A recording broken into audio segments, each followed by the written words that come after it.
Pavuk жеген бала.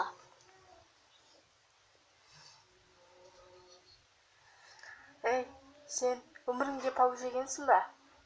Жоқ, не? Мен оны мүлде жемеймін. Жегім де келмейді. Өлсем де жемеймін оны.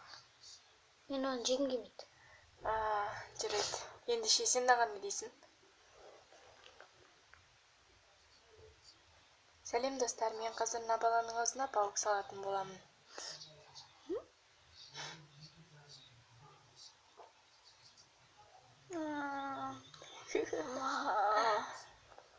Ал енді сен маған қара.